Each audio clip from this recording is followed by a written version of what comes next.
Hey guys, welcome to Tankfest 2018, the second stream actually, because as you probably know, yesterday we didn't manage to do the stream, but we have a lot of really cool stuff coming up for you today.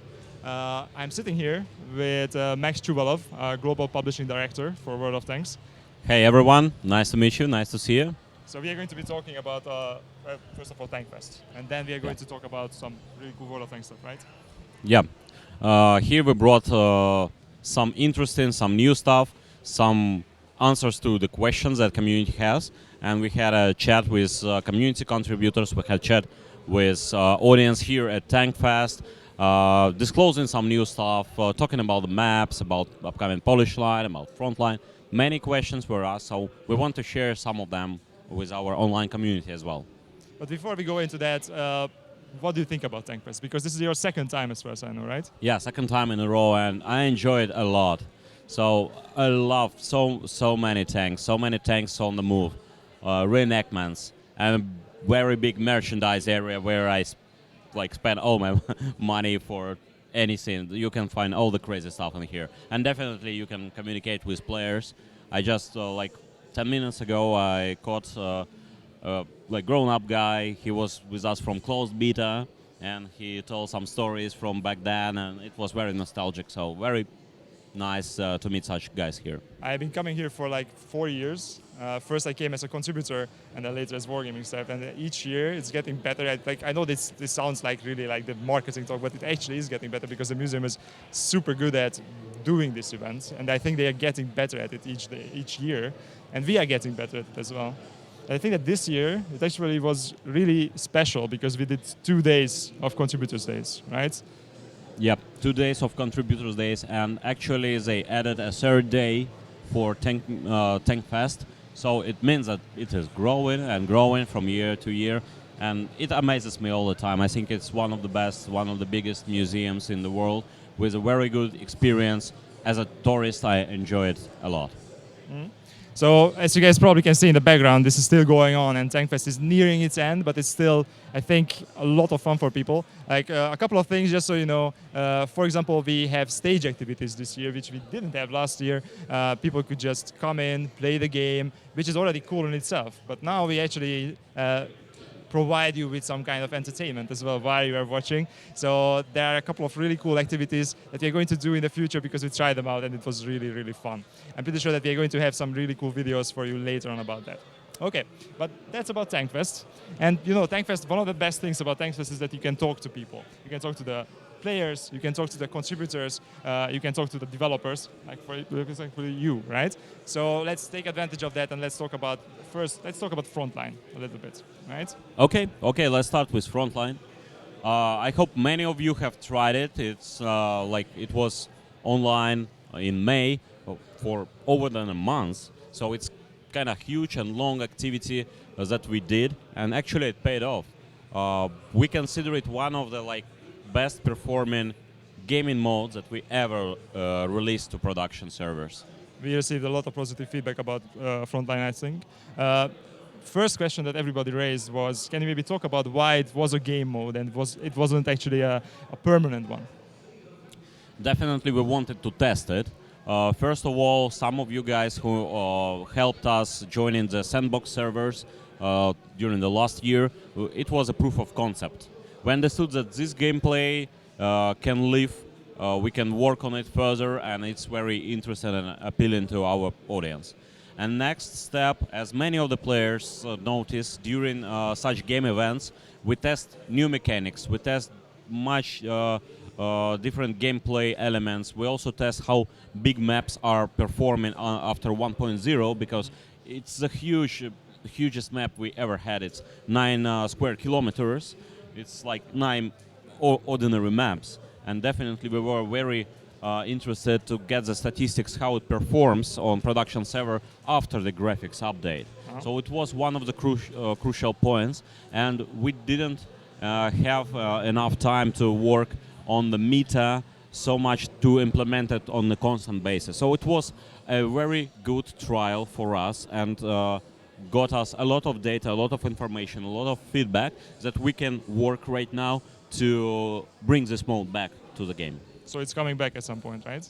Yes, it's already decided. We will introduce it one more time. We really hope we are aiming to this year. However, it's not like certain. We are not certain yet. A lot of work ahead of us to make it better. But there are really high hopes in our team and World of Tanks team in Minsk for this mode to be very good alternative for our players. Maybe not for constant basis, but maybe like on some cadence, maybe once per month or something like that. It's still up to be discussed. However, we're totally sure that this concept has a very good potential.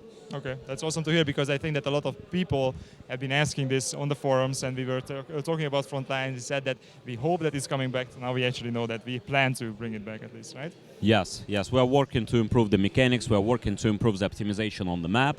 We know about some gameplay problems on the map, especially with A line, so A base problem, and that's it. So yes, we will improve it. We will improve it, and we will try to get it back as soon as possible. Could you tell me a little bit about how this mode is different? Like, what is it that makes it tick? How is it different? How is it better? How is it worse? You know, what are the problems with it? So it's totally different. First, you have big teams and big map. It was the most challenging for us because to design such a big map from gameplay perspective is a hell of issue.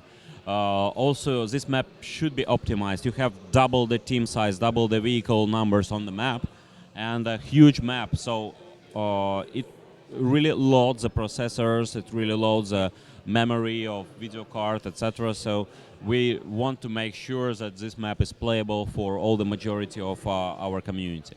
And the third part, it had a lot of new mechanics like repair and resupply system, respawns, also in battle ranking and progression system, skills that you can be abilities that you can use inside of the battle and progress on the meta level outside of the game.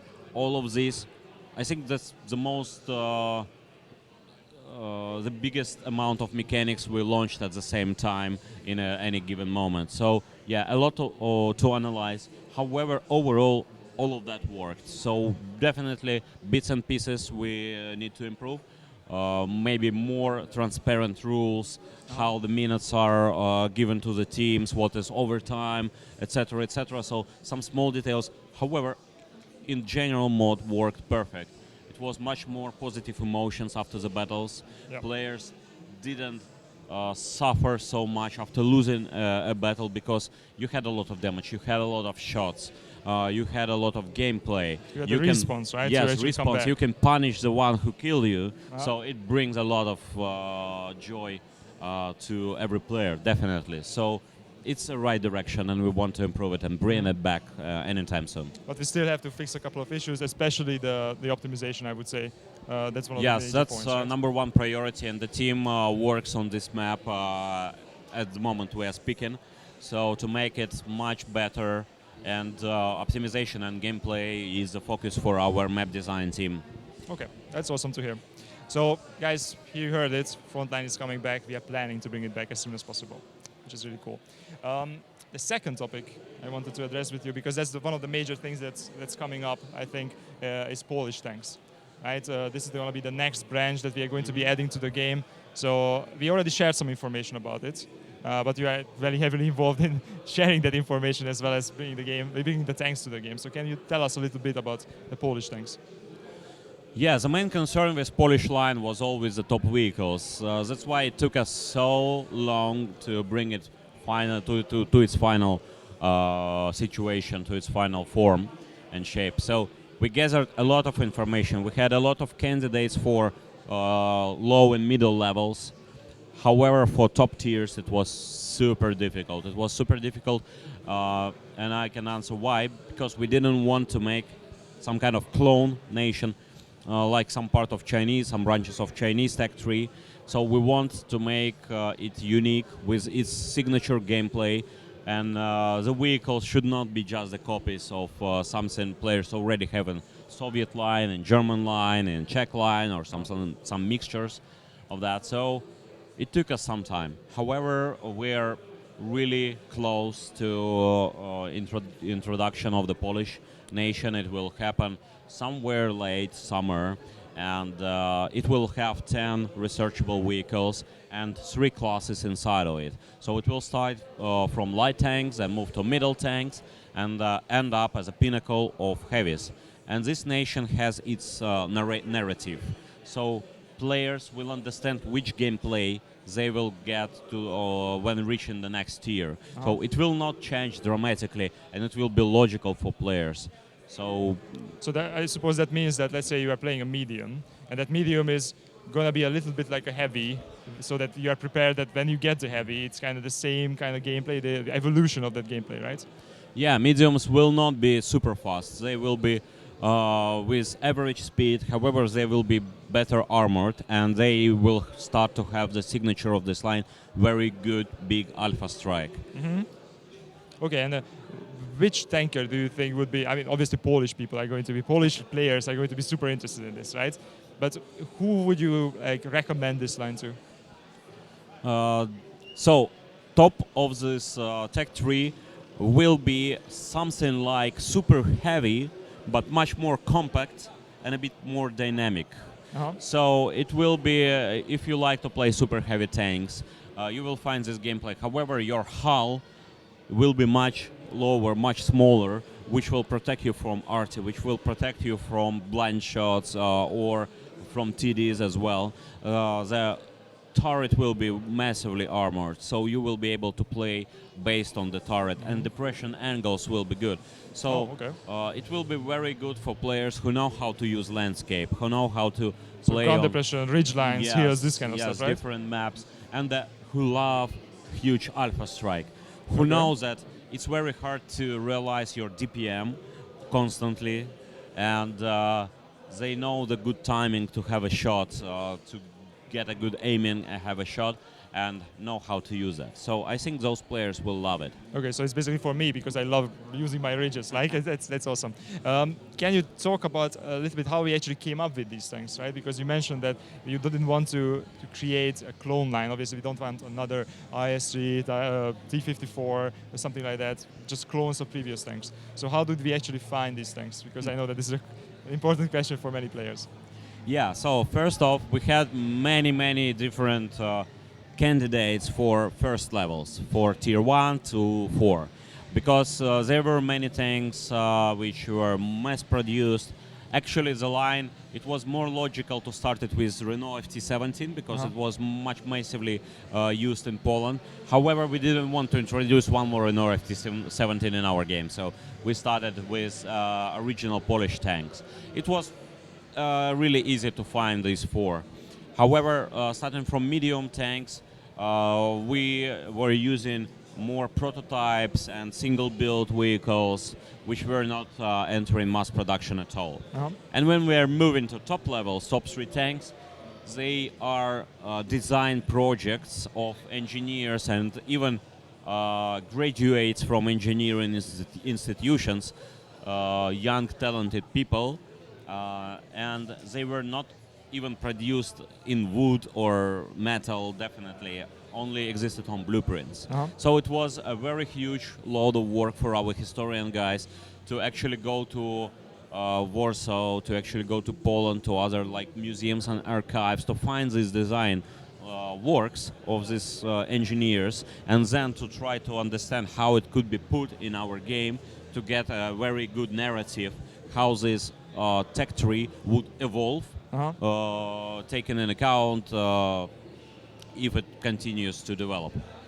So even though these tanks might not have been produced, they are still based in reality, right? Yes, they're based in reality. They're based at least on engineering thought, and this engineering thought was based on how Polish tank building looked like at that period of time. Definitely a lot of inspiration from the top tank building schools like USSR, Germany. However, they tried to find something signature for Polish defensive landscape. Not sure if this is the right question for you, Max, but I'm pretty sure that you are familiar with it. how do you actually go about creating a new tank line? So what do you usually do? I suppose you find the actual tanks in real life. I'm pretty sure we have the historical guys working in the background furiously to get them. And then how do you actually get them into the game? Well, the process is very long. It definitely depends on how much information is available out there about any specific vehicle. If we talk about the nation, definitely how it starts. Our historians on the background, they have ongoing research. They have ongoing communications with more than 10 museums and archives around the world to get more. And they have like hundreds of tanks available from different nations, of different tiers. And then they try to combine them in some kind of structure of tier by tier to fill the full tank tree, to fill at least one branch of a tank tree. Definitely you can do many premiums out of them, or event tanks, or some singular machines. However, to combine it into a logical tree takes much more time and effort. So after that, they have the idea, okay, we have this tech tree and we still miss like tier 8, 9, 10. Where do we get it? Okay, we have a plan. We go to this museum, to that museum. They have some works. We need to go to archives and dig it deeper. In parallel, our development team starts to working on the modeling of the first tanks. And our game balance team starts to work on the characteristics. What should it be? What gameplay style did it have if it was actually constructed, or what it was meant if it was only a design project?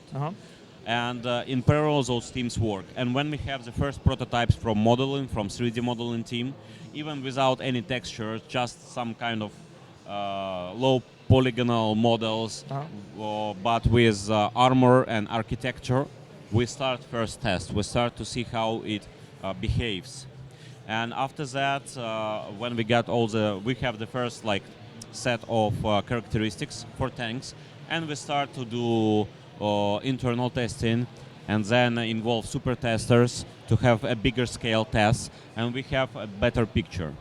And after that, we definitely work with together with contributors. They participate in tests, they give their feedback. Definitely they have a lot of feedback about gameplay. Oh, this is a very particular and significant signature gameplay, and it's very interesting for me as a player. It's not something I have already in 3 or 4 or 5 branches already at this tier. This is something interesting. We could try it. Like the Italian tanks have this beautiful new mechanic, right? Yes, yes. And after that, we are ready for common test when all the models are ready. And the nation has a version attached to it. For example, like 1.1 will be the version with Polish tanks. And after that, we start common test. After common test, we still have time to fix some bugs, some issues with maybe textures or penetration here and there. Tweak a bit characteristics if we see something works really badly or overpowered, and go into production server. So based on that, I would say that the Polish tanks are currently on the super test, right? They are very much set when it comes to the line itself, but the stats are still changing maybe. Yeah, in some time, in a month maybe, they will already join common test and everybody can touch them. I think at Gamescom we will be already able to have a hands-on for everyone. That would be cool. Because honestly, I really love them. I have one problem with them, I can tell you. Can I please have an option in the game where if someone cannot pronounce the name of my tank, then they cannot shoot me? That would be super nice. Sorry.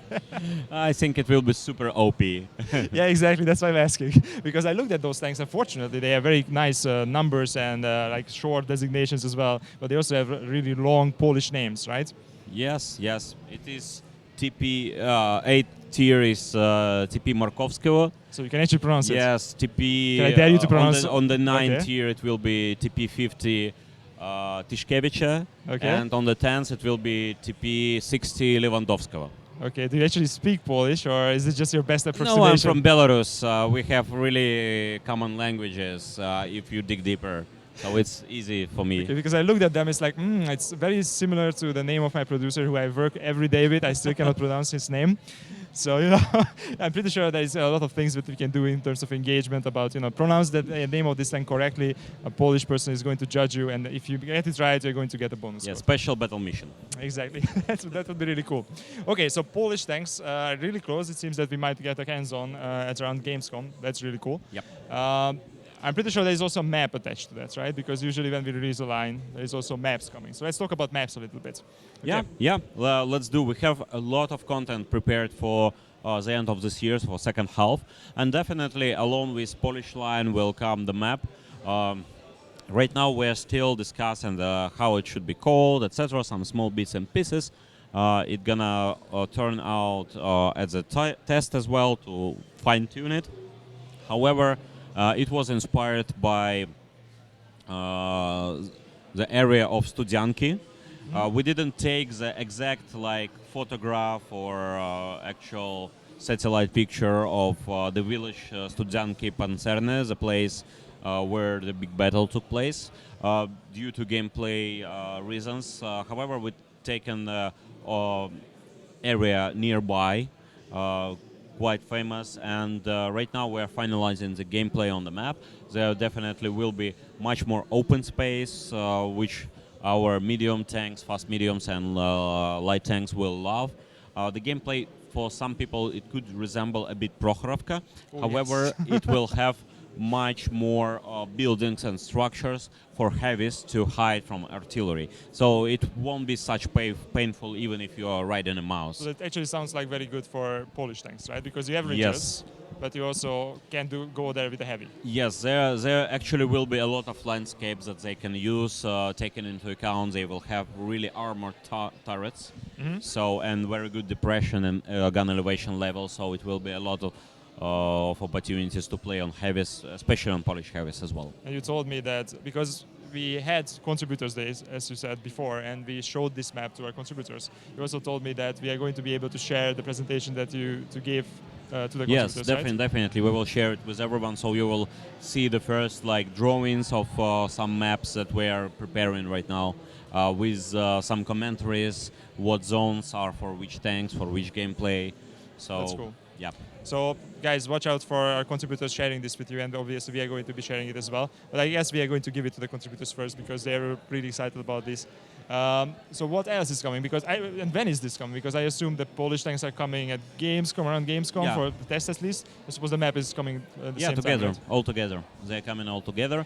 And actually there are lots of new maps we're working on right now. Some maps we're reworking to HD quality, and some maps we're just improving to get back in the game from the old roster of the maps that were withdrawn sometime. So I don't want to talk about each and every of them. I think community contributors will have their part of glory describing all the small bits and pieces. However, I want to talk about some new maps. I will start about maps that could be familiar for many of you from who knows something about Chinese server. So it's a Great Wall map, is called Great Wall, and it's right now only available for Chinese server. And while we were working it for HD for Chinese server, we were thinking why not to introduce it to other regions, because it could be interesting. And the best and most interesting point about that map is that it has different elevation levels. It could resemble Dragon Ridge or was it Northwest? Northwest, yes. If you guys remember this map, so the concept of gameplay on different elevation level, we want to see how it works. Maybe we should do more maps in this direction as well. So we will need your feedback. It's also planned to come somewhere during the second part of this year. Okay. Right now, also we are finalizing the map. I am really proud of. It's map Minsk. So yeah, after almost 9 years from the development of Wall of Tanks, we're introducing Minsk map. Definitely we have some maps inspired by Belarusian landscapes. However, Minsk is the first more or less historical map. We don't want to make it like a satellite slice or photograph picture of the city because we did this mistake with Kharkiv, with Stalingrad. We want gameplay to be the first and to drive this map. Okay.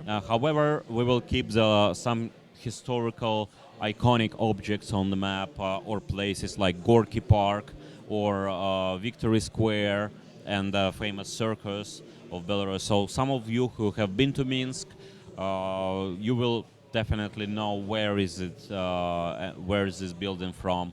And for those who hadn't, I invite you come join us, and we will have you a tour in the office, and you can meet developers.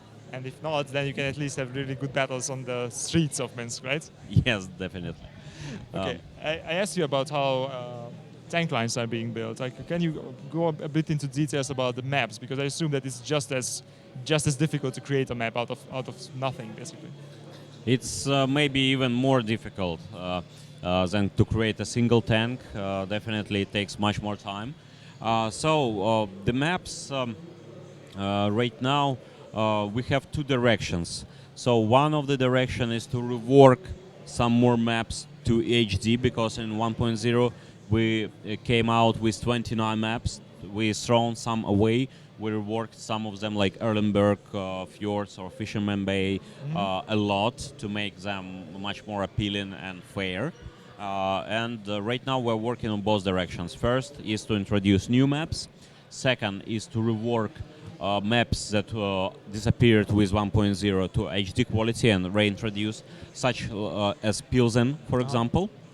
And also we are working on bringing back some old maps that were taken out of the game some time before in HD quality, because it also allows us to rework the gameplay to the modern standards on these maps. So it's three main directions. And it actually, with the new quality, with the new engine, when we were working on 1.0, on the first maps, it took us a long time, really about like 7 to 8 months to complete one map. Definitely some parallel teams worked in parallel.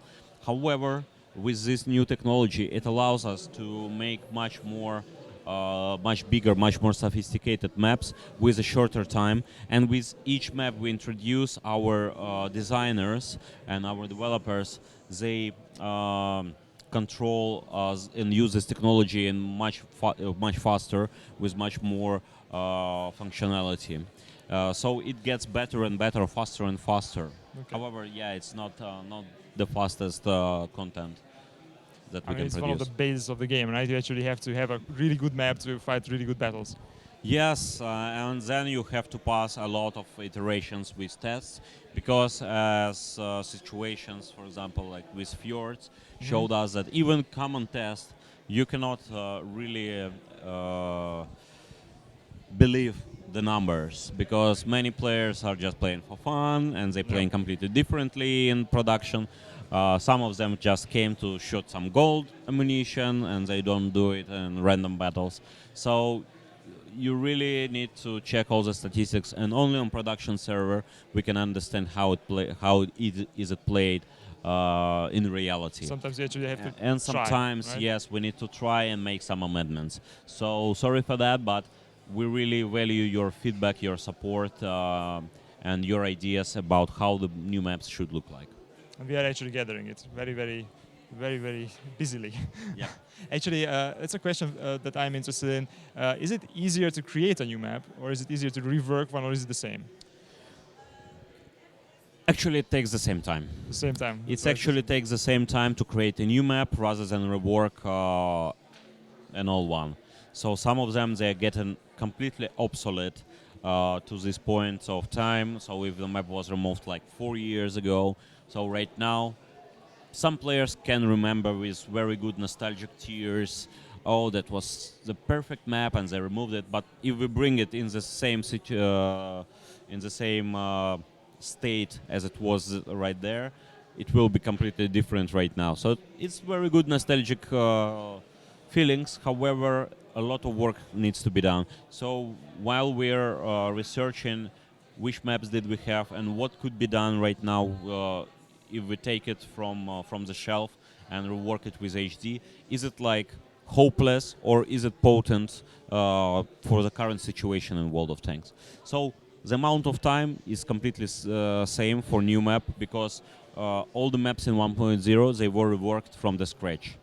That's So actually maybe a really important point to mention that I'm not sure everyone is aware of that.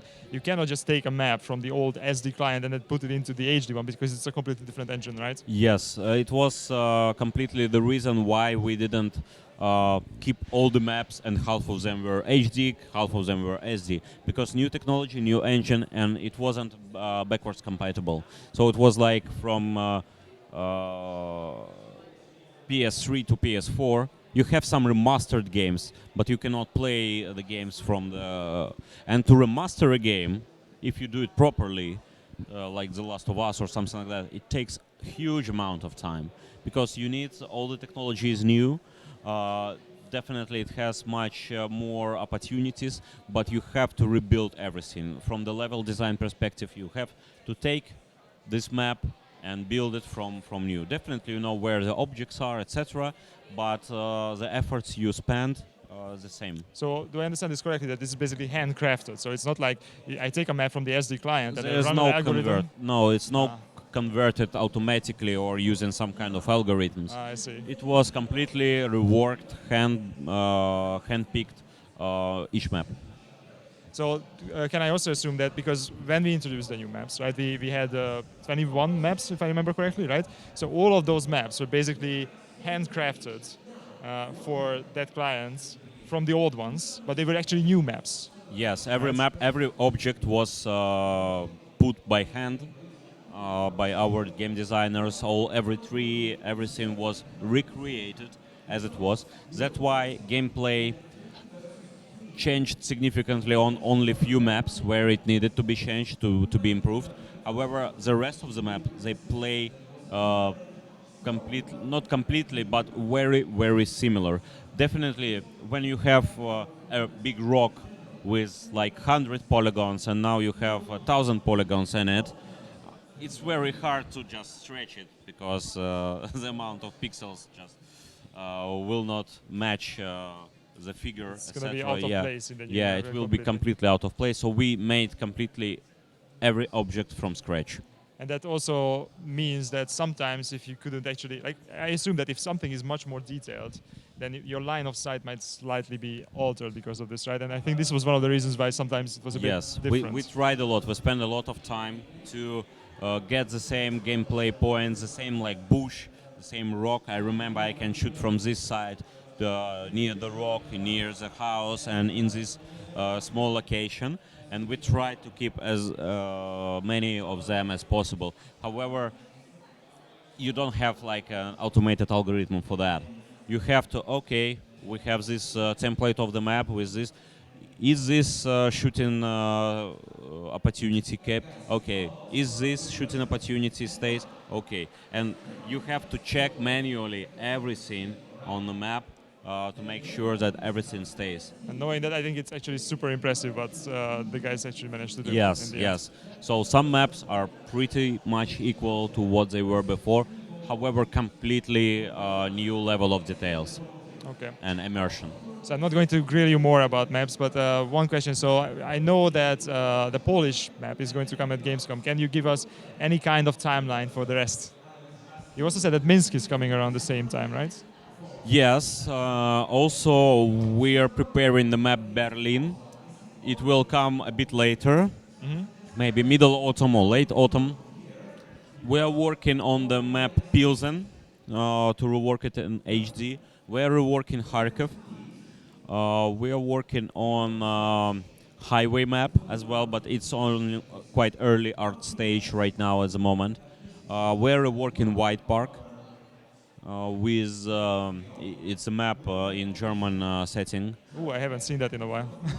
Also, we are trying to bring back Ghost Town to check the concept of mirror maps in different gameplay modes. That was the Rampage mode map, right? Yes, yes, and in some esports tournaments.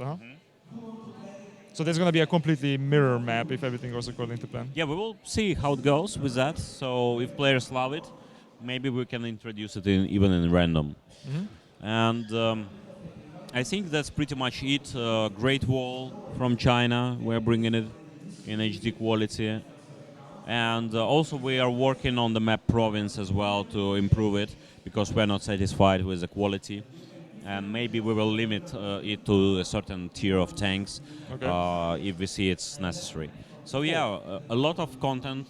Some of the maps I don't name because they're too early and maybe they can slip over to the next year. So however, early and late autumn will introduce a lot of them. Okay, that sounds really cool. Max, thank you very much for joining me. I hope that you can still enjoy Tankfest a little bit because it's still going on for a couple of hours. And guys, don't go anywhere. We are going to be back with some contributors soon. Okay. Thanks. See you.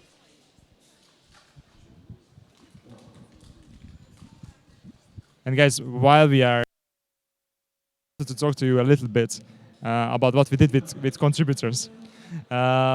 Because at the moment, if I'm not mistaken, I cannot see it myself, but we have a contributors day going on in the background. So we actually shipped in a lot of our contributors this year.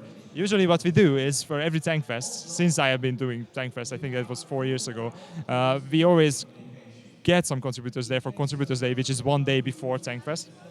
However, this year what we did, we actually created 2 days out of 1, because what I found, at least when I was a contributor, is that 1 day is simply not enough. Why not? Because you actually need a lot of time to discuss stuff with the developers, because when the contributors are there and when they are talking to them, there are, as you can imagine, a lot of questions. So I wanted to give them the opportunity this year. So we split it into 2 days, and we also wanted to have some fun. And I'm pretty sure that the video also contains some shots from our paintball event, because we had paintball at the end of the first day of Contributors Day, and our contributors actually had a lot of fun shooting each other with paintball. I also heard that quite a few wargaming staff was present and they were shot as well, so they also had a lot of fun. What we also did, obviously, we had a lot of panels, and we had a museum tour, which is also really cool. We are going to be talking later on about the museum with the museum director, who was actually giving the tour, and it was really cool. And now that the video is finished, I am here. It's magic. We have 2 people appearing. We actually have an additional chair as well. So guys, welcome to the stream. We have 2 contributors. We have Edwin from the Awesome Epic guys, and also Just for Laws. Hi. Hello there. Hey guys. So this year we also wanted to talk about contributors, and 2 contributors a little bit on the stream. I think we already had quite a few guys joining us last year. We had Rita, we had Quickie Baby. I wanted to have a couple of new faces in here because, for example, you are actually relatively new to the contributor program, so I think that you have a new take on it. And then Just for Us, I don't think we ever had you on any of our streams, like any of the official ones, right? No, I don't. I think this will be the first time. Okay. So pretty excited to be here. And I'm also excited to have a Hungarian dude on the stream, even though you are actually not doing your content in Hungarian, right? That's right, that's right. I'm a sneaky Hungarian. And you always surprise me because he starts talking Hungarian to me and it's like, oh God, what is happening? My brain is going fuzzy. All right, guys, talk to me about a little bit about who you are, what you do for those people who don't know you yet. Let's start with Edwin, maybe. Yeah, all right. So my name is Edwin820. The name on the screen is actually wrong. There's an E missing. Indeed. But doesn't matter that much though. Sorry about that. I run a YouTube channel along with my friend Swatch. He's not here because he's sick at the moment. It's a shame. We have a YouTube channel called Awesome Epic Guys. It's a mouthful, but that's the name we came up with. Yeah. Describes the content, I suppose, right? Yeah. Probably most known for our RNG show called Another Day in World of Tanks. So you should definitely check that out. We also do live streaming about once a week. Oh my God! Oh. Shots fired! Ouch! Not sure if you guys can hear this, but the tanks are firing in the background. Woo! That's Tankfest for you. Yeah. That's right. Welcome to Tankfest. Actually shows that we're here, right? Lots of explosions. That's why I come to Tankfest. Yeah, so we also do live streaming on Twitch once a week, where we mainly focus about like fun rooms and stuff. Pretty similar to what World of LoL is actually doing. And in a nutshell, that's what we do. What about you, Just for Us? All right. So I have the sneakily called Just for Laws FII channel on YouTube, which some of you might already know. I do the World of Tanks Funny Moments series, which is airing pretty much these days 3 times a week. So Monday, Wednesday, and Friday we have a compilation, which is quite well received, which is good because I really like making them, those crazy tanking moments. And lately I'm having also a little bit of a YouTube stream. Every second Thursday in the evening I do a public training room event on the EU server, usually EU1. And we are doing some shenanigans with the viewers there, which is a lot of fun. Okay, that sounds good. I have a sneaky question for you because I'm always interested in how this comes to be. Like, what was the origin of the names? Like Edwin, how come you are called Edwin? Is it actually your name or? How come I'm called Edwin 820? Yeah, exactly. Do you remember Windows Live Messenger? Yes, I do. Way back. That's when way back. Yeah, way back. My father actually created an account for me. And obviously we checked for Edwin. Obviously it was taken. And then it was just a random suggestion, E20. And E20 is a highway that runs through Sweden. Okay. So we thought that suited. I mean, Edwin E20 as a road. And I mean, we didn't even think of it that much back in the day. But that was my first online name because we registered my first account, my first PC and everything. And that was just the name we stuck with. So the name itself just doesn't... it just stuck. It doesn't really make any sense. It's a story for a lot of us. Yeah. Names, right? So what about you? Because yours is quite a mouthful actually, right? Yeah, that's right. When I first started my channel back in 2012, it was originally actually a Diablo 3 channel. I was purposefully trying to come up with something smart, but obviously I failed, and that's what it came to be. Okay. I always wanted it to be something a little bit light-hearted and fun. So that's why it's all just for the laughs, just for the laws. And FII, if anybody wonders, it's for your information, the abbreviation. It's super funny because whenever I want to talk to you or talk about you to someone in the office, I'm like, just for your information. It's like, what? It's funny actually. But obviously we all call you just for us because it's easier. Yeah. So how? That's the name. That's the origin of the name. But what about the channels? Awesome Epic Guys. Yes, exactly. Awesome Epic Guys name. That came to be. That name. It was Swatch who came up with it. I didn't have anything to do with it. Okay. We just started playing World of Tanks in high school. And he thought, hey Edwin, maybe we should record some stuff and do some gameplay just for the lols, pretty much. And the name was just completely random. He basically just took 3 words that sounded good and put them together into a YouTube name. There was no thought behind it, nothing. I see a lot of similarities here, I think. Yeah. I mean, and just as my username, it just stuck. But I mean, if I would have known that this would have become, a famous YouTube channel, we probably would have picked something different. We probably would have, and we don't want to change it now. It's actually funny because most people have the channel named after them, right? Like my channel was Fallon, obviously, when I was doing my streams. But you actually have a different channel. How come that you actually are doing it? Whoa! Welcome to Tankfest. Welcome to Tankfest. I hope that you guys can hear this because there's some big guns going on in the background. Wow! Let's just listen to it. Let's enjoy it a little bit. Yeah, It's not something you can hear on any other stream. I think. That must be every sound engineer's dream right now. I'm pretty sure. I hope it sounds really good. Okay, I think it's done. Okay, Yes. what's the question?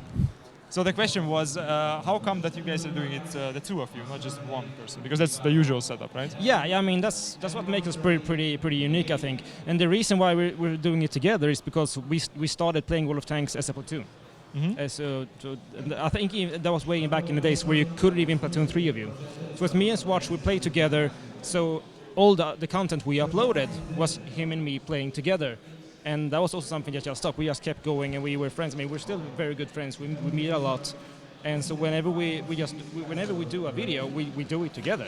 So why not have a common YouTube channel?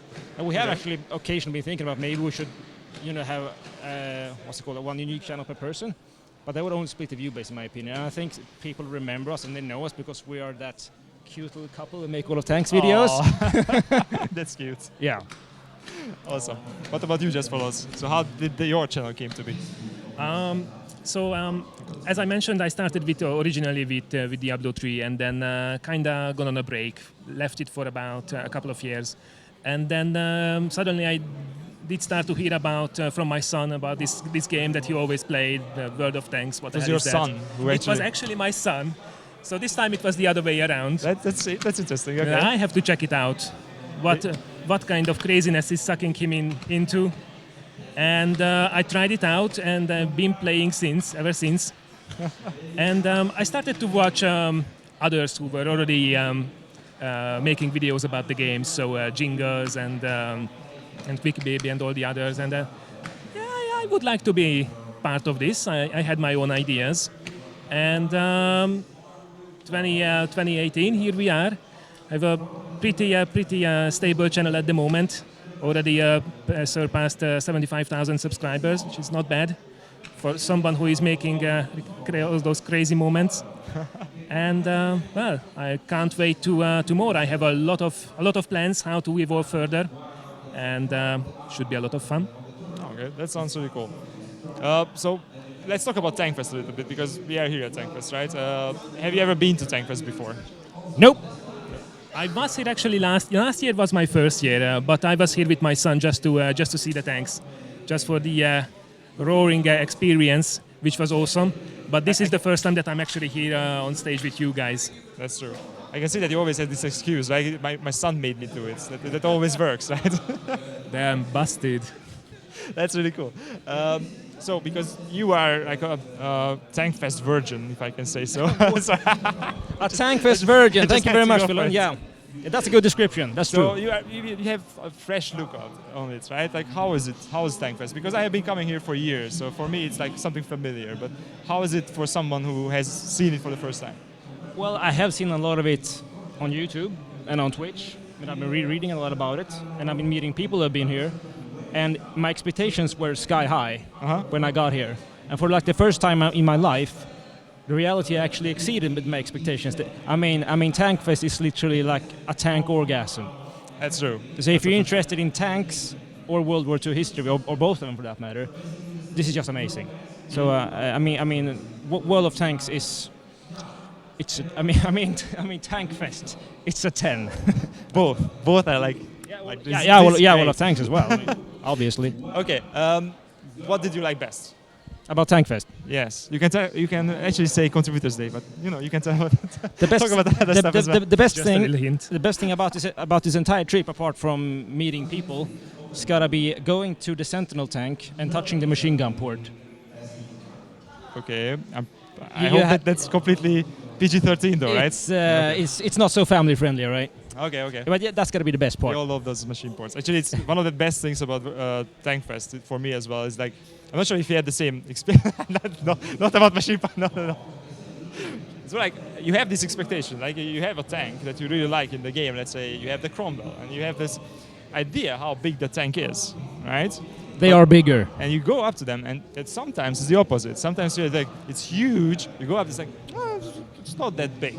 And then you expect something that is a lower tier tank that you think would be, it's tiny, right? And you are, that thing is big. Yeah, when I walked in there for the first time and I saw the M3 Stuart and the Chaffee, I mean, exactly those ones. They are small, but they're not small. Exactly, and the tier 1, 2 tanks, which you can see in the museum. I mean, they're huge.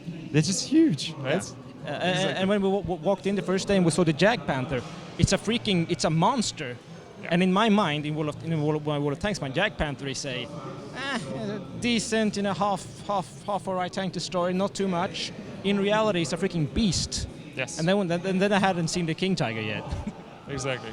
And the Tog.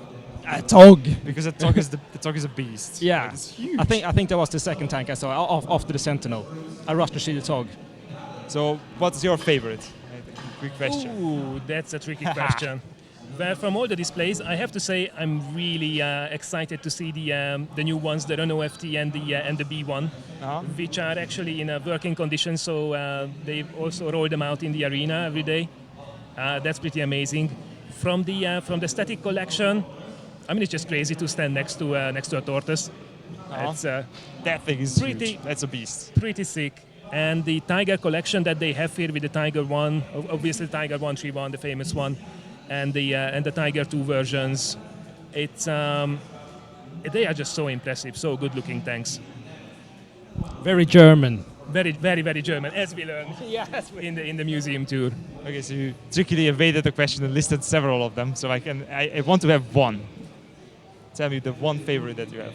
In the Tiger collection, No, in the museum in general. The- Anything that you saw here moving around. just tanks. Just tanks. But what else? It's Tankfest. And you can say the TOG. I already mentioned the Sentinel. It's a ship. We talked about the TOG. Just tanks. I know mine. Maybe the Jag Tiger. The Arc Tiger? Jag Tiger looks absolutely amazing. It's terrifying, actually. It's terrible. Yeah, They amazing. still- Yes, I terrifying. haven't seen it this year, but have they still this ramp going up and you Yeah, can actually look exactly. into it? Exactly. Okay. It's a nightmare. But what I can't imagine is like, how do you leave that thing behind? Ooh, it's shooting. It's shooting time again. Yay!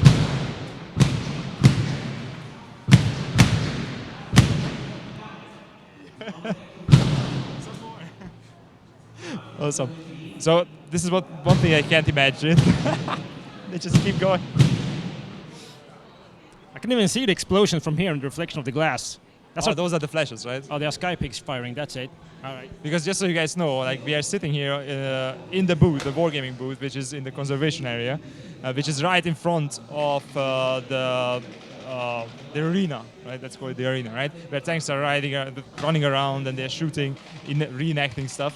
So that's why it's so loud sometimes, which is also like it adds to the fun, actually. So what I meant to say is that the Jagdtiger, I just can't imagine how someone can leave that behind. Imagine that thing, that huge like pinnacle of German engineering. You're there, you're driving that thing. It's a freaking house. Yeah, it's a house. You're leaving your house behind, basically, right? Like, Yeah. And then it's stuck in the mud, and then it's just like you leave that thing in the mud. How do you do that? Wasn't that like the main casualty rating of the Jag Tigers? I mean, the other big German tanks as well. Most of them just either broke down or got stuck in the mud, Yeah, exactly. and then just left them there. Yeah, most of them were just left behind. I suppose that's why we have actually some of them still left, right? Yeah. So thank you, Germany. Thank you, Germany. Like someone actually told me here, it was actually I think a really good joke. Is that I know it's a bad joke as well, but you know, like we actually have to thank the Germans for all of this because we it's really bad, I know, but honestly, like there's one thing that came out of all that is that we have all these beautiful things to look at, and fortunately right now they are not being used for what they were intended to be, but they're still awesome, right? That's the best thing about them, I suppose. I don't want them to be used for what we're intended No, for. I I mean, know. they're killing machines. Exactly, the one thing that you learn when you come to Tankfest, and I can tell you this, you come here, you look at the tank, and then, no, I don't want to go against this thing. That's like, No. Yeah, coming that up against that, turning the corner, and then that thing is looking back at you. That's not fun. No, it's not. It's hard to imagine. For Yes. example, the Tiger 1 and Jag Tiger, those things could actually come against you and be shooting at you. I mean, they're terrifying just standing there. Standing there in the hangar. You can't even imagine. Like facing that thing, that's just crazy.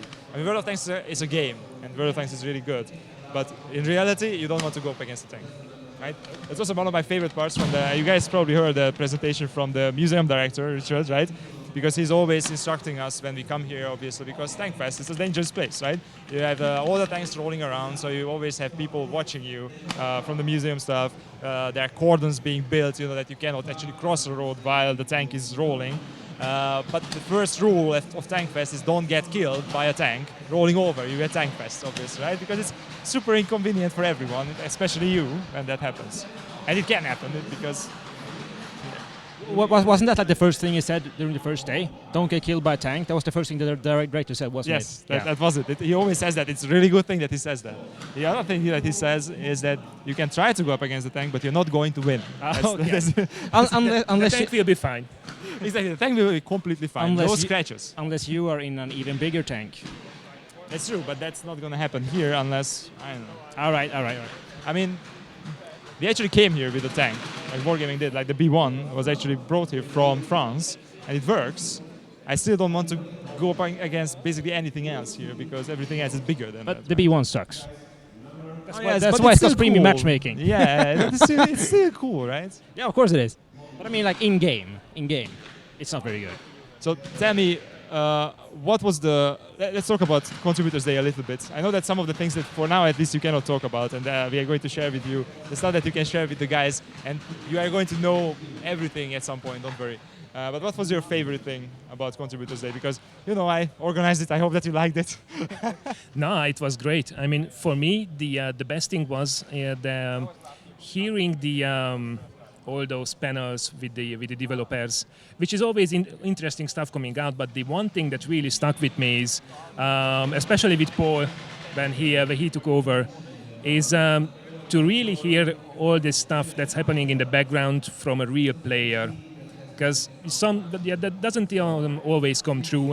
Probably, it's just people working there, crunching the numbers and making the plans separate from the game. That's actually not true. Yeah.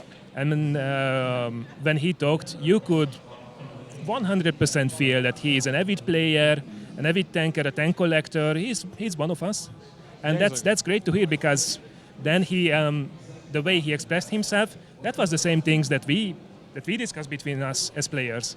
That's exactly why we wanted to give you this opportunity. Yeah, that gives us great hope for the future. I think this is actually one thing that we learned from previous Tankfest, because me personally, if I want to criticize what we have been doing so far, is that we always talked about the very high level things with you guys, but that never really gives you the idea about how things really work in the background that we have, for example. So I've been talking to Paul, I've been talking to Andre and all the guys that we invited to Contributors Day. I've been talking to Max, who you guys saw here just before you. And these guys actually play the game. These guys actually know very well what they are doing. And they're very much aware of all the things that you guys are telling us as well, because we are sending it. They're actually seeing it. They're actually watching you guys, just so you know. So we wanted to give you a taste of that, to introduce the two parties together, and I hope that happened, and maybe you can give something back to the viewers as well at some point. Yeah, it was a great choice to bring them in, definitely. What did you think about paintball? Did you participate in paintball? I love the paintball. I know this guy didn't. Really? Yeah. I mean, for me it was fun. I played paintball a couple of times. The only thing I don't like about it is getting hit. Same. And I got hit a lot. That's not true, actually. There is one thing that is worse than being hit. Okay, all right. I think I managed to hit one wargaming dude once. That was extremely satisfying. Which one? I need to know. I don't remember his name though, but and he had a mask in it. It could have been someone else, but I think it was a wargaming dude. It was extremely satisfying. But I think I got shot maybe 10 times, and I think I killed one dude. So fair enough. My KDA is not the best. Yeah, it's not the best at all. No, I'm a tomato when it comes to paintball. But yeah, it was fun, and it was also very fun that we got to play different maps. I think we played 4 rounds, and all of them were different maps, and they kept just getting bigger and bigger. I think my favorite one was the last one. That was absolutely biggest. But I remember you, Lols. You're not a good runner, are you? Sorry? You're not a good runner, are you? All right, I won't be bullshitting my way out of this one. No, I'm basically sitting in the same chair like 10, 12 hours a day. So my fitness levels are not necessarily up to par. But I had fun. I was not the one sprinting to the objective. I take that one for granted. You crawled to the objective. I was camping bush. Yes, Oh. yes. I have to be honest, I skipped this one because I knew that I had to do 3 days of Tankfest after. And last time I actually played paintball, I couldn't walk for another 2 days. So Yeah. I'm completely with you on that one. Yeah, that's this guy. getting old. I mean, this is the first day he's walking up straight. I can completely relate to that, and I knew that would happen. So, we actually gave them the option. Do you want to play Nerf guns? Just I Nerf voted guns. for Nerf guns. Yeah, I voted for Nerf guns as well. I would have played that one, but then people were like, they just voted for paintball because it's more fun, obviously. But they wanted to shoot each other. Yeah. All right, was guys. fun. Tell me one thing. What are you looking forward to the most out of all the things that are coming to World of Tanks? You learned a lot. I think that we basically let the guys know about maps, about Polish tanks, about quite a few things. What do you want to see next in World of Tanks? Improve the matchmaker. Okay, That's the fair enough. first thing that popped into my mind. actually- Especially for the tier 8s. And we actually discussed the matchmaker a lot, and at some point we are going to share a lot of information about that with you guys. Just so you know, because we are talking about matchmaker, this is the reason why we are not talking a lot about it, because we want to figure it out first. So it's not a joke. I think you guys can vouch for me as well that there is a lot going on behind the scenes. We are going to share it with you as soon as we can shape it into a form where it can be shared with you. these guys kind of have the background of that, so you probably understand that it's still an ongoing process. So hang tight, we're going to share more info with you about that one. What about you? Yeah, well, if I have to choose from the stuff that we can talk about, then I would have to say maps.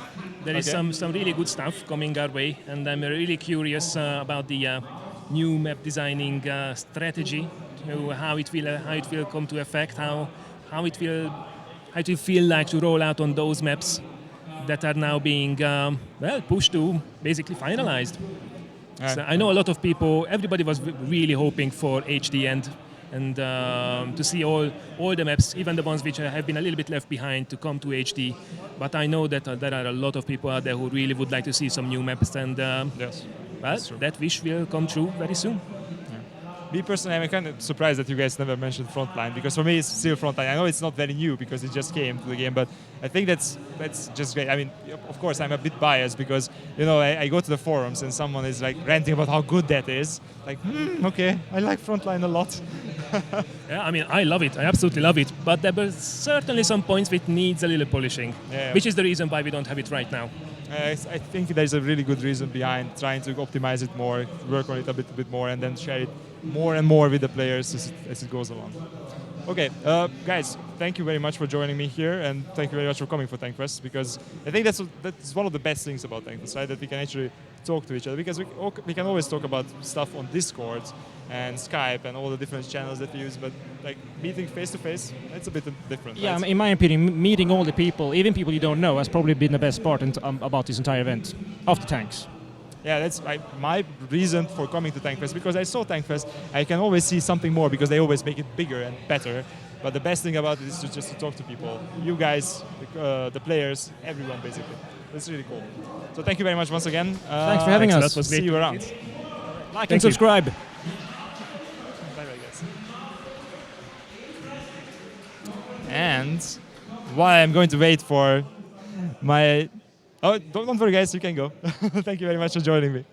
So, I'm going to be joined soon by a couple of people who can tell me a lot about the museum. But while I'm waiting for that, I'm going to share with you a couple of images, a couple of videos that we shot from the museum. I'm pretty sure that you already saw a lot, even if you have never been to Tankfest.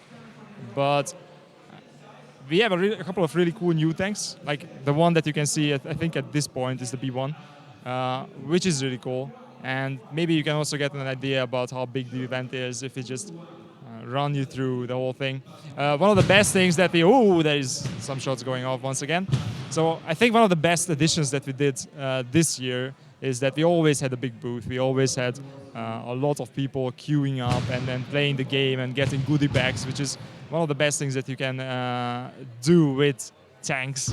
I know I'm a bit biased, you can obviously just watch all the nice tanks outside as well, the real ones, but you can still, play. But we never really had any stage engagement. If you ever came to Gamescom, we do a lot of that, and it's actually pretty cool. What we wanted to do is we wanted to entertain you while you are watching stuff on the screen, while you're waiting for your turn to get into the booth and play the game. So what we did a couple of things. First of all, we played one-on-ones, but against players ourselves, and sometimes also we had our contributors taking part, which is it was really fun, and you could play for prizes. But what we also did is we created this new mode, which is basically a blind mode. Which is you play with you blindfolded, you don't see what you are doing, and then the crowd has to guide you. That was really cool. At first it was really confusing for people, and then after the second try they really got the hang of it. And it was super cooperative. Imagine that the crowd was shouting left, right, up, down. It was really, really cool. And magic, I'm back. And I'm joined by Kendley. Hello, hi guys. You probably saw me like dancing and photobombing earlier. How have you been feeling? I'm really good. I'm interviewing people. Yeah. It's one of my favorite things to do. It's amazing. This Can I interview Tankfest. Yeah, of course. Please. What do you want to ask? Maybe you are bearing messages. Like, where is my museum person? Can you tell me? I believe that the museum person is not here at the moment, but maybe we been will delayed. have the museum person a bit later. So we will probably come back to this when the museum person reaches us. Yeah. Okay, Unfortunately, we cannot continue with the museum person right now. But Okay, so I guess we are going to have a short break. It's great because I Yeah. can go to the toilet really fast. And then Okay. after that, we are going to be back as soon as we have the museum director joining us. yeah. if So everything you goes don't want to as planned. interview me. Well, if you want to, like, how has Tankfest been for you? It's been absolutely amazing, and of course, what I like the most is the people and the tanks, and finding out everything there is about our game. I've been on the stage a bit, and yes, that segment that you were talking about, it was absolutely amazing, and I think we should definitely keep that idea and do it again. It was actually one of our new ideas that Adrian, Yeah. our German CM, came up with. Yes. And we loved it immediately, so we implemented it because Yeah, it's just cool. he's new, but he's full of good ideas, and yeah, it's been very, very successful. It was really entertaining to left, no, a bit right, the other left, okay. Yeah, that was my favorite phrase. It came up all the time. Yeah. It's like the other left. The other left, that's my favorite part. I actually adopted it, just so you guys know, because I've been directing people to the barbecue area because Yeah. they wanted to have food, and Yeah. every single time, because I've never been there, but I saw the images, so I was like, you come out of the museum and you go to the left. Unfortunately, it's the other left, but you're close enough, Close Yeah. enough. So I guess we are going to go and have a short break, and Yes. then after that we are going to be back if everything goes according to plan. Yes. See you guys in a Thank minute. you guys for watching, and you are amazing, and yeah, thank you for saying hi in the chat and for wanting to see me. I love you so much. Yeah, see you soon.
Hey guys, we are back, and as promised, I am sitting here with someone who can talk to you a lot about Tankfest and the museum. I'm sitting here with Richard, the museum director. Welcome. Yep, my name's Richard Smith. I'm the director of the Tank Museum in Bovington, which means I've got the best job in the world because I get paid to come to Tankfest. Probably even better than mine, or at least as good, I think, because we both work on what we like, right? I get a lingering feeling of getting away with something in my job. It's at some point someone will realise I'm being paid, and then I'm in real trouble. Can I actually keep this job? I hope no one's watching this. I hope so. I hope that actually they are watching us. So, Richard, I wanted to talk to you about obviously the museum first. Yep. Because I'm pretty sure that the guys who are sitting at home, they cannot make it to Tankfest. I hope that they can make it next year, or they already did at some point. But can you talk about the museum a little bit, how it came to be? Okay, well, we're here in the Tank Museum, which is in Bovington, which is in Dorset on the south coast of England. And this is where British tanks have been based since the very first tanks were produced in 1916. So since October 1916, this has been the home of the tank. And the Tank Museum is where the British Army's first tanks were rested, were leaguered up. And when the British Army have collected other tanks, when there are other tanks which come out of production, this is where they come. So this is the oldest, this is the first and the best tank museum anywhere in the world. So it's actually more than 100 years now, right? It will be 100 years in 2019. So we think the first tanks were sectioned off in about 1919. And then in 1923, Rudyard Kipling, the famous writer, came up with the idea that someone should make a museum. That was a great idea. I think it was a good idea. To say that. I owe my job to Rudyard Kipling. So can you maybe tell us, like, how many tanks did you start with in the beginning? Well, we've got about, altogether at the Tank Museum, we've got about 350 tanks here. Wow, okay. So the collection goes right the way through from the very first ever tank, which is called Little Willie, and it goes right the way through to tanks which are used around the world today. Ooh, that's cool. I actually saw Little Willie. I was really surprised about that when I saw it first. It's the single most important tank in the whole world. It's not so little, actually, I would say. It looks like a tank. It looks like a tank, exactly. Can you also talk about Tankfest a little bit? Because we have the museum here, and the museum is already great, right? Like, people can just come here, but Tankfest, I think, at least for me, because I've been, as I said, coming here for years, this is what makes it, right? Tankfest special. Tankfest special, exactly. The Tankfest is it's the world's biggest and best display of moving historic armour. So Tankfest is the time when, as a tank museum, we recognise the fact we've got an amazing collection of working vehicles. But these are quite delicate. Tanks are easy to break, they're very rare, and old machinery has got to be handled well. That's not the first word I would think of when it comes to a tank. They're really delicate. So easy to break. So what we don't want to do is operate our historic collection too much. But we think it's really important that people get to see the historic vehicles running. So rather than running kind of one a day through the whole year, what we do is we gather them together, and once a year at Tankfest, we do a great show of moving historic armour. And this is where, if you know what you're looking at, if you understand what tanks are and you understand the range or the rarity of what you're seeing, Tankfest is the place to be, because this is when the really special stuff comes out.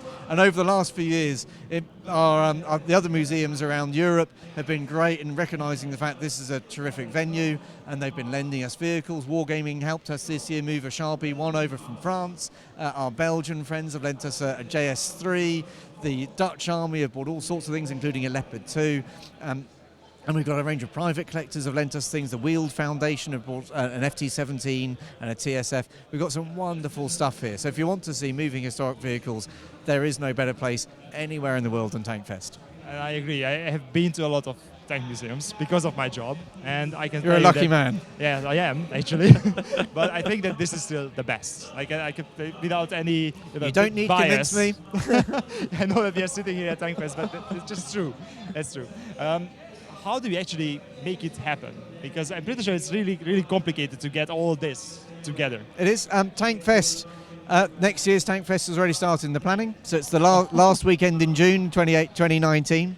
The Tankfest is, some bits of it we know what we're going to do. So we know that there are three main elements. We've got our historic vehicle display. We've got our reenactors, We've got our trade stands. For the last 4 years, we've been delighted to have Wargaming joining us as our sponsors. Wargaming brings something completely different to Tankfest. It brings younger people, it brings different ways of bringing our collections to life. And we've got the museum is still there as well. So we've got some things which we know we're going to be doing, and it's a question of stitching those together.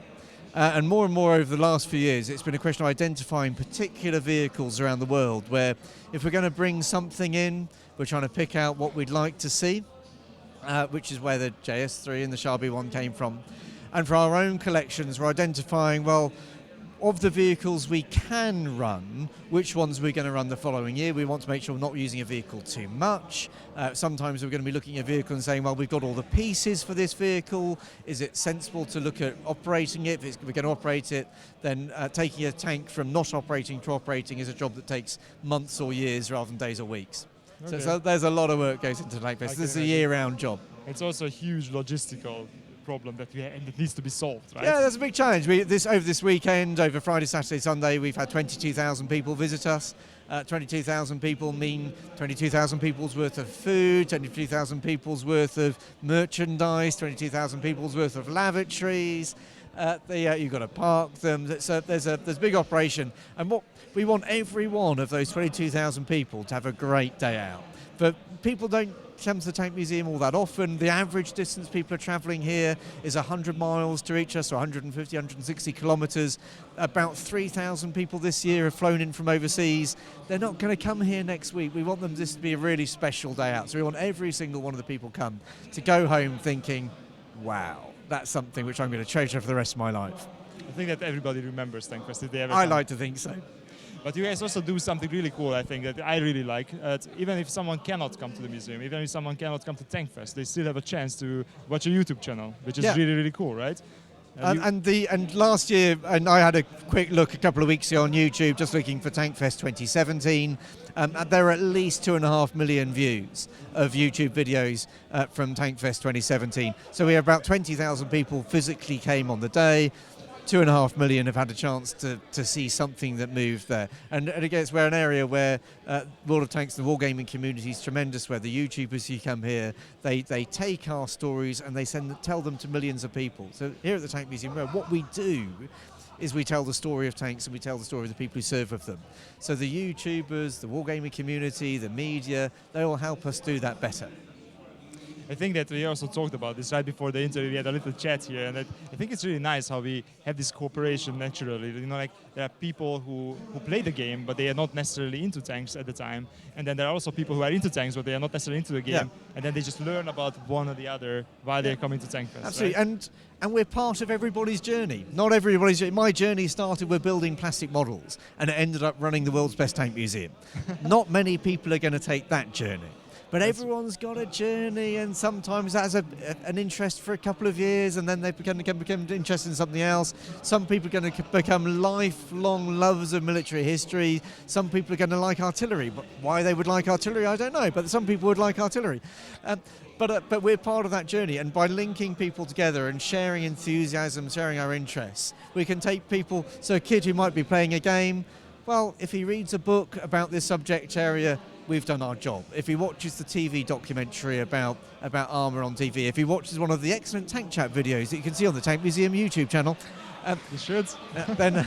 Then we're doing our job really well. And if we're just taking people one or two steps forward on that journey, then we're really happy. And do you think there is like a measurable influx of people interested in tanks just because of the game?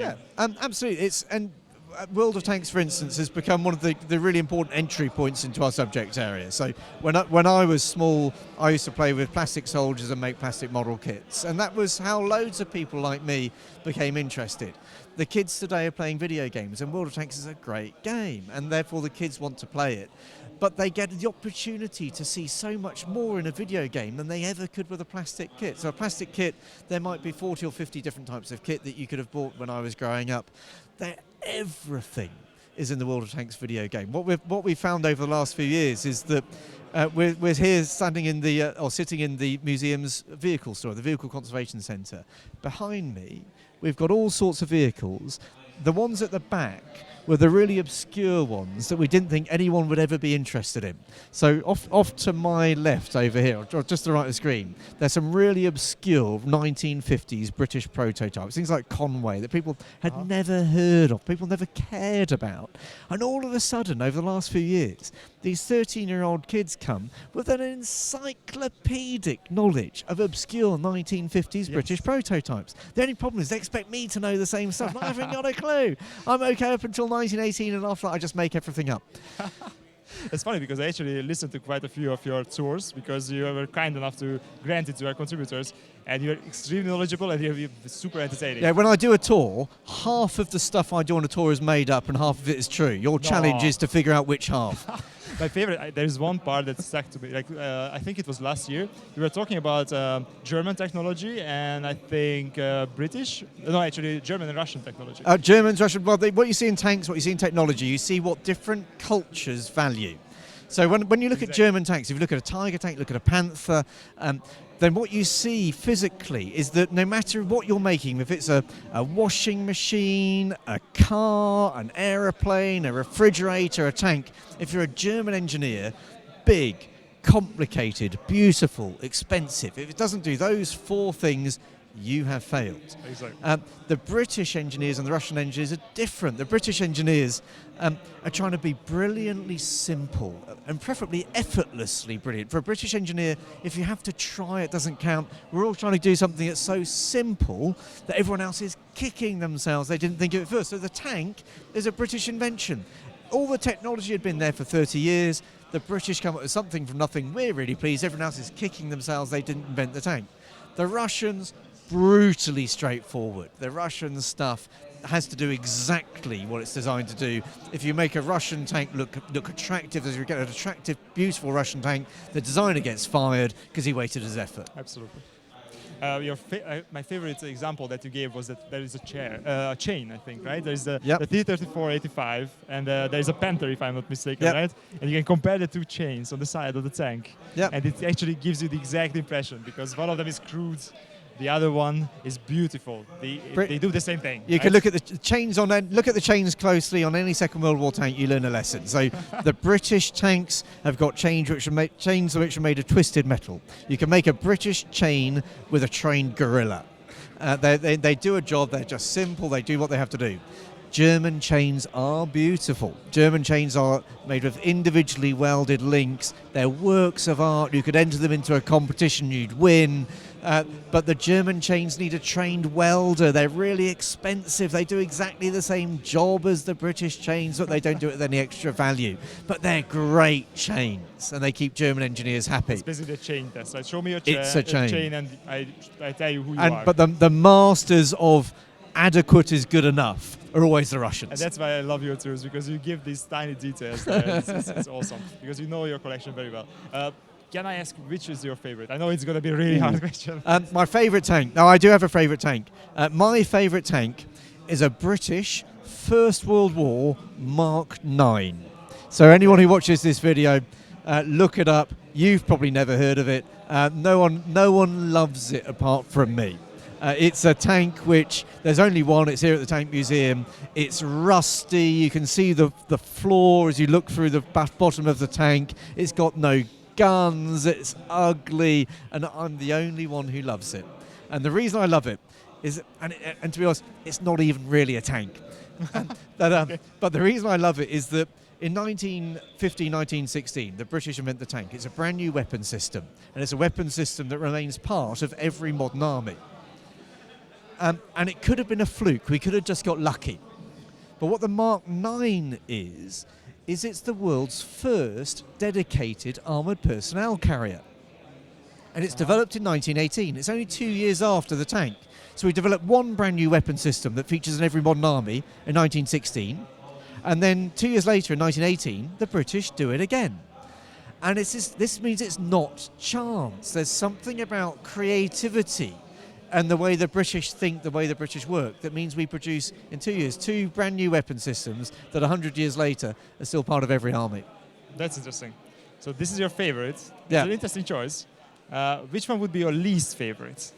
Ooh, gosh. Least favourite. Because I'm pretty sure people ask you what your favorite is. But least favourite.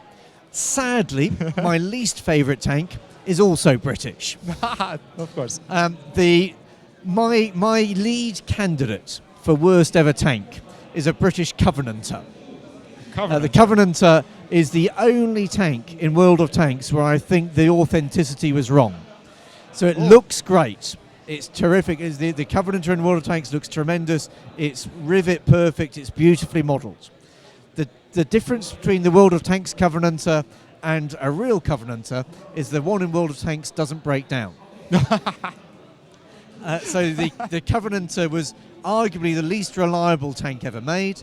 The British made them in a hurry. They made them with radiators that leaked. They systemically overheated.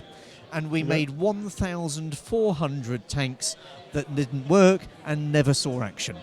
Okay, that's interesting. So world's worst tank. I can see why you hate that one. So the British have the best tank and the worst tank. But that also makes it interesting, I would say. I think so. Which one was the hardest to get? The hardest to get? Oh, gosh. Hard questions, right? It depends what you mean by hard. Many of our tanks were collected in unorthodox ways. Okay. So we've got a lot of our tanks came from the British Army and were given to us by the British Army when they came out of service or were prototypes and came to us. We've got a lot of tanks here which were exchanges, which were donated by other military. And we've got a whole range of vehicles which were collected in less voluntary ways. Okay. So, for instance, if I look at Tiger 131 would be a great example of a tank where I don't think the Germans meant to give it to us. Probably not. And they needed quite a lot of persuading.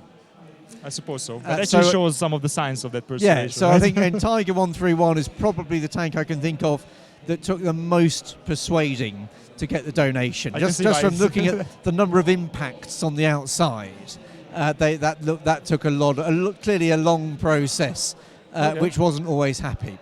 I can see why you would go for that. Okay. Something about the future. I'm kind of interested, because you have this collection, I'm pretty sure that as time goes on, the tank as a weapon, as a fighting vehicle, it evolves. So is this going on? So absolutely. Are you adding new tanks to the collection? And if you want proof of tanks evolve and tanks are part of the future, watch Star Wars. The tanks of Star Wars would be an exhibition I would love to do here. Floating tanks. So if anyone knows George Lucas is watching, tanks of Star Wars, that's the one that we want to do. It's not historically accurate, though, I would say. But you've got mobile protected fire platforms. True. And mobile protected fire platforms are never going to go out of fashion. They're going to look different. They look different now to they looked 100 years ago, but the concepts of protected mobile firepower are always going to be there. And for us as a museum, one of the things we do is try and keep up to speed. We want to be a relevant collection. We want to be a relevant teaching collection. And so we're always looking around about making sure we're either filling the gaps in our collection and that we're trying to keep up to date as well. So the museum is always evolving. Absolutely. Tankfest is always evolving. This is living technology. So this isn't a museum of steam engines where the technology has stopped. This is living technology, and it's likely to be carrying on living for a long time yet.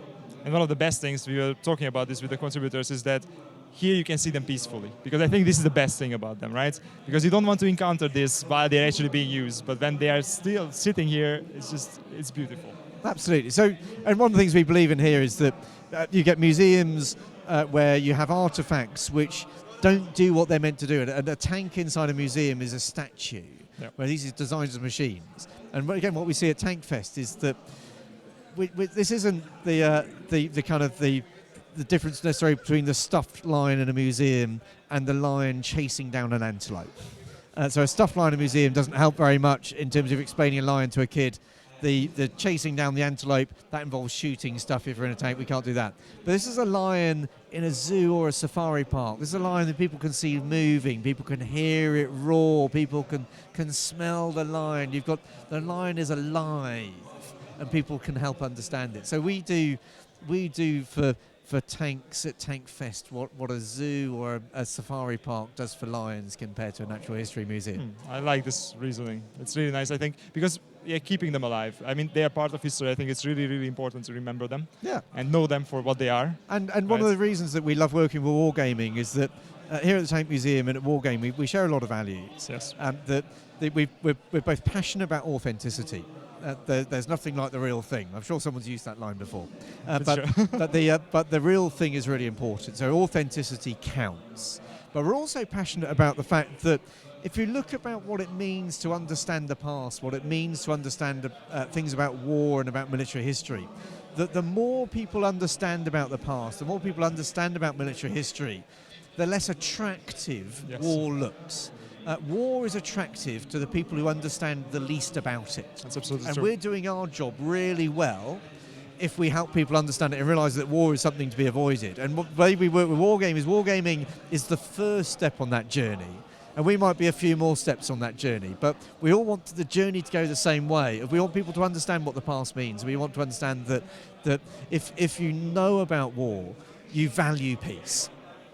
I completely agree with you, because we were discussing exactly this. Like when I started playing World of Tanks, obviously I was interested in history, and it seems something that's really cool, right? But as long as it's not happening to you, and then you come to the museum, you see these beasts up front. It's like, no, this should never be used. But it was a great thing that was achieved. And we try and bring alive the stories of the people who served with them.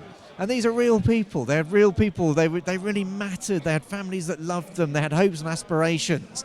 And the story of men at war isn't about glory and success. It's about fear. It's about courage. It's about hatred. It's about young men bonding together. It's about people trying to be carry out great acts of heroism, but at the same time, great acts of destruction. And you've got these extremes of the human experience, which you see in warfare, which we try and bring alive. And I think that both the game and also the Tank Museum kind of serves this purpose, that it's also a deterrent, I guess. Yeah. Right? I think it's also a great thing to do. Like, it's a really nice purpose that anyone can get behind. Yeah. Can you maybe give us like a small peek, I'm not sure if that's possible, to what we can expect next Tankfest to be? Next Tankfest. We're going to have some of our favourites out there. So there's always a range of contemporary vehicles. The British Army will be at Tankfest next year, showing off some of their latest equipment, and that's always exciting to see what it looks like today. We'll have our historic displays from the Tank Museum. We are really, really hoping our Matilda 2 is going to be showcased to the world next year. We worked so hard on our Matilda 2 this year. Anyone who's been following the Matilda Diaries would have seen Bob and Jonathan working and throwing everything at getting that tank ready this year.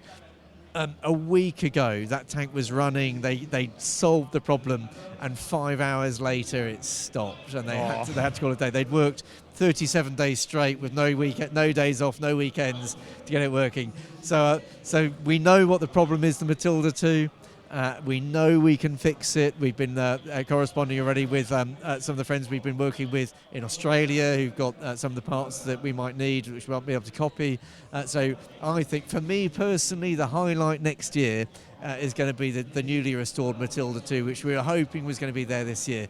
But next year, we really want to see it there. Sounds great. I hope that I'm going to be here as well to watch it happen.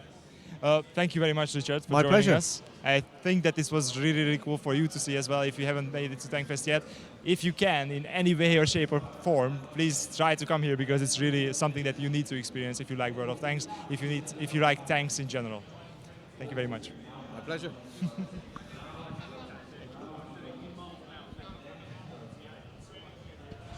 Okay, guys, in the meantime, we are going to show you some footage from Tankfest, so you can also appreciate a little bit how it is when you come here.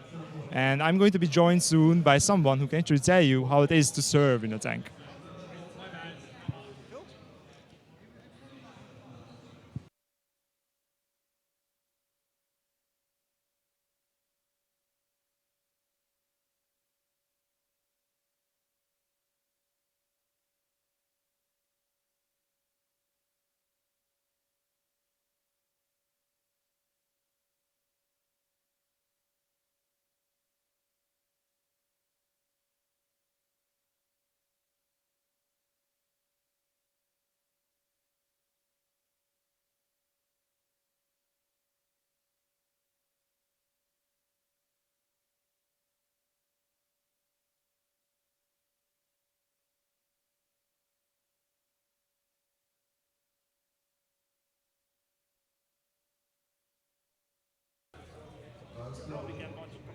cool tanks running in the background, some of the tank collection, but also some of the tanks that are brought here by individual collectors who own the tanks.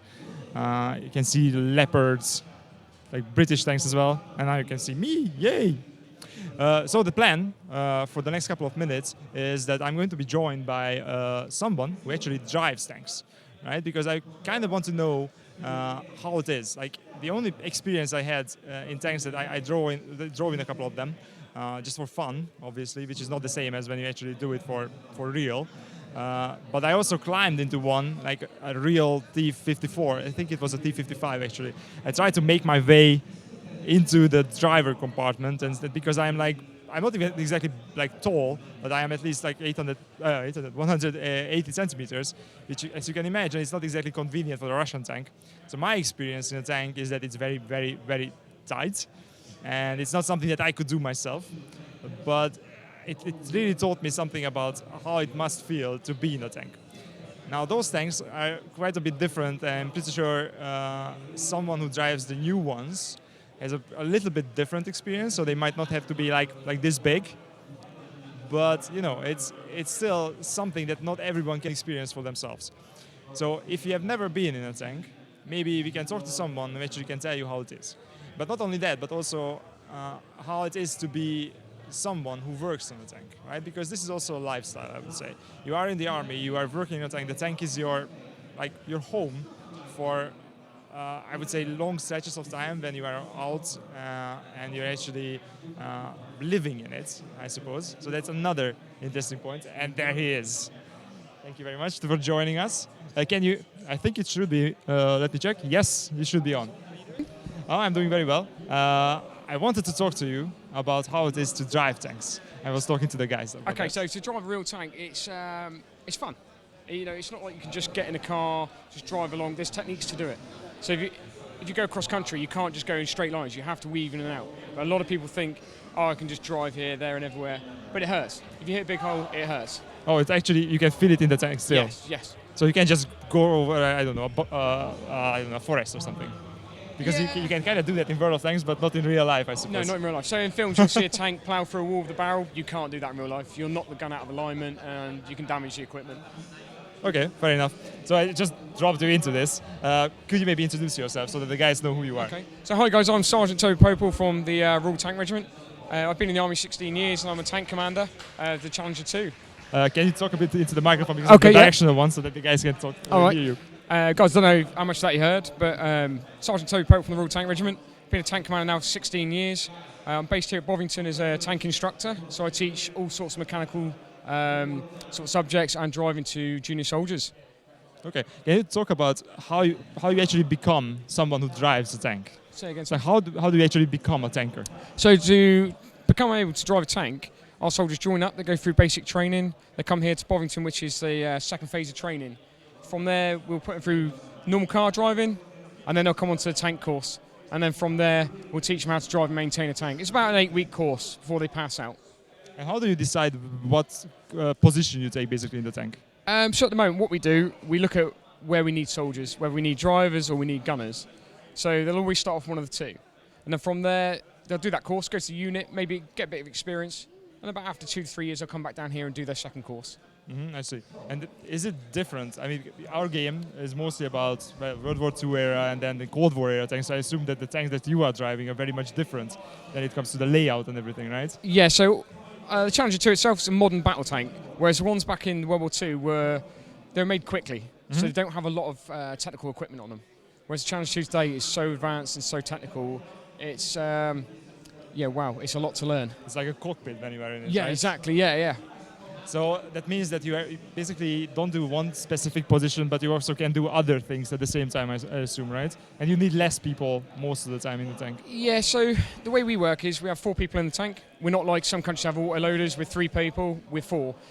You start off always at the bottom, and then you work your way up to the top. Oh, okay. Whereas I believe some countries you can go in at different positions. We're not like that. Oh, okay. So the commander, he's always done the 3 other positions before he gets there. Okay, that makes a lot of sense, I suppose. So you go through the ranks and you try out Absolutely. everything, you know everything once you actually are a commander. Correct, yeah. Okay, that sounds interesting. So can you also tell me, like, how is the life of someone who works in a tank? That's probably Okay, an interesting so question. on the tank itself, it's hard work. I'm not going to lie. We're usually the first to work, we're the last to leave. They're big, heavy bits of machinery, and we have to look after them, we have to maintain them. You have a laugh. You're a four-man family. We do have females like coming into the Armoured Corps now, but you bond, you gel. It's exciting. It's good fun. And if you are out there and you're actually doing things for the army, Yeah. I assume that basically that the tank kind of serves like your home, right? So it's a bit more than just a vehicle. Yeah. So you see films with all the kit and that strapped to the outside. It's kind of like that, but we tuck it away nice and neat and tidy and that. But it is your home. It's your home away from home. Okay. And can you tell me about the tanks that you served on? So since I joined the army, then I joined predominantly as Challenger 2. I've been on 5 operational tours now around the world. I've used Challenger in Iraq. I was a driver out there. And then I've gone to other little vehicles that we've got in the army, such as Warrior, Viking, Warthog, and I've been on foot on some of the operations. Okay. And obviously in our game, like we have, once again, World War II, Cold War era, so we have very specific roles that those tanks fulfill, most of the light tanks, heavy tanks, medium tanks. You are serving on main battle tanks. Yeah, so the do you British still Army have only these? has a main battle tank. So people go, oh, there's a vehicle with tracks, it's a tank. It's not. So you've got a Warrior for us, which is an armoured personnel fighting vehicle. We have the CVRT range, which is our reconnaissance vehicles. And then we have the Challenger 2. But soon we'll be having a new vehicle fleet coming called Ajax. Okay. And do you like that? This probably means that you have specific roles that these tanks fulfill, right? Yeah, so CVRT is all reconnaissance. They'll go forward, they'll do the reconnaissance before we come up with the big tanks. And then the Challenger 2, we can use them for ground holding, fighting. We can also use them for recce as well because of the capabilities with the camera systems we've got. So I assume that means that the role of the tank kind of changed since World War II, right? It's very different from then. Massively. So we adapt and we overcome to whatever situation we've got, whatever kit and equipment we've got, we just make it work. And that's why we're really good at working like that. So instead of specializing, you can basically do whatever in the Challenger 2. Correct. Okay, that sounds terrifying, to be perfectly honest. It's a lot different to World of Tanks where you can just get a tank, plow around the battlefield. We don't do it like that. It's real-time tank commanding is completely different to on the game. And do you actually play? Do you play the game? I used to play it on my iPad, but then I kind of got a bit frustrated. I was always getting killed, so I was like, no, I'm gonna have to give it up. So how come? You are a tanker. You should be really good at this, right? It's real-life tank command is different. So we do everything we're trained to do, and it gets frustrating when you just see people just snuggle around and get you, and you're like, real life that wouldn't happen. Do you think it's because the era is different and the tanks are different, or is because in real life, obviously, it's different? Yeah, real life, you look at it, tanks are noisy. You can hear a tank coming from a good couple of miles away. That's true. On World of Tanks, you can't. It's quite quiet, you can hide and that. It's luck of the draw, really. And is it like, because in World War II, obviously I watched a lot of documentaries, you still had quite a few tanks camping bush, as we say in World of Tanks, right? Germans are waiting with the Stug in the bush. Yeah. Is it still the case? So our recce would sit in the bushes, in the small vehicles. The Challengers kind of sit at the back, and when we're needed, then we'll come forward. Again, depends what you're doing. If you're ground holding to be, say, overt so people can see you, then you'd be up on a prominent feature. But if you want to hide, just sit in the bush. And then you can use your reconnaissance, like I say, to pull forward and engage when needed. Okay, that makes sense. So what's the hardest part about being a tanker? Oh, the hardest bit has definitely got to be track changing. So when we're out in the field, it's never flat ground. We never have power tools. It's always hard labour. And it can take a crew of 4 people 24 hours to change a track. So you cannot just push a button, unfortunately. No. That's a shame. No. I can imagine that's not exactly fun to do. No, there's up to 80 links on the track, and they all weigh about 25 kilos each. Oh God, okay. So when you dismantle it and rebuild it, it's a lot of heavy work to do. And how does that usually happen? So what makes the track come off? Sometimes if you're in loose gravel, loose terrain, you can throw the track, so you'd have to split it, then reconnect it. If it wears down, you put too many kilometres, like your tyres on a car. When you wear it down, you have to change them. It's the same with a tank track. And can it actually be shot down? Say again? Can you actually shoot it down? You can't really shoot it. Say a large caliber round could probably disable and take the track off, but we carry spare parts on the vehicle to rebuild it if needed. Okay. It's interesting, like how the real life thing works in World of Tanks. World of Tanks, I kind of compare it. So you got World of Tanks, you can click a button, it gives you the repair mode. Actually, in real life, we either wait for our recovery to come and get us, or all our crews are trained to maintain the vehicle and keep it battle worthy. So you guys, when you actually are complaining about mechanics in World of Tanks, there is a lot of things that are super easy. And if you wanted to do it like this, I'm pretty sure that would not be very fun, right? Because if you had to spend 24 hours... 24 hours. 24 hours in the game repairing your tracks, that would not be fun, probably. Yeah, it's 24 hours if you've got a crew of 4. But if you've got your troop of, say, 12 plus, you can do it in about 8 to 10 hours. And in World War II, you had this, like, at least we have this image in mind that you have to be very short and to build like a, what was like a brick toilet? That was, I think, someone in the Tank Museum told me at some point. A big toilet? Yeah, it's like big, you know. Oh, no. Like, not tall, but at least built like... Yeah, so everyone goes, oh, tankies, you need to be, you know, strong. And there was a thing about being bigger lads. You don't need to be that. You just need to know what you're doing and the technique of stuff, really. Okay, I see. So if you could pick a tank from the World War II era, from World of Tanks, which one would you pick to serve on? That's a tough question. Everyone goes, I like the Tiger 1. Tiger 1's an iconic piece. And then you've got the King Tiger. Sherman, though, Sherman wins it for me. Sherman? Yeah. Okay, I can get behind that. Sherman Firefly. Sherman Firefly? Yeah, okay, gotta have the Firefly. Version. Okay. Yeah, gotta have the Firefly. Nice, okay, that's a good choice. Which one would you definitely not serve on? Ooh. Now you've asked me. Probably one of the Japanese light vehicles, because they weren't very well made. They were very thin of armour. They were more just a platform with a capability on it to kill, basically. But where our tanks, we made them armoured. We tried to look after the crew. I think theirs were less armoured. Nah, I don't want to be on it. Yeah, I think it's the same for me. Probably if I really had to be on something, then it's a big one. Yeah. Because it gives you the most protection. At least that's the image that you get. Yeah, so it's got to be protected. You know, you don't want to jump on something that's a little tin can. I'm not going to grill you more about your favorite tanks. My question is, what do you guys do at Tankfest? So at Tankfest, what we've done then, we've put all our modern vehicles down for the public to see.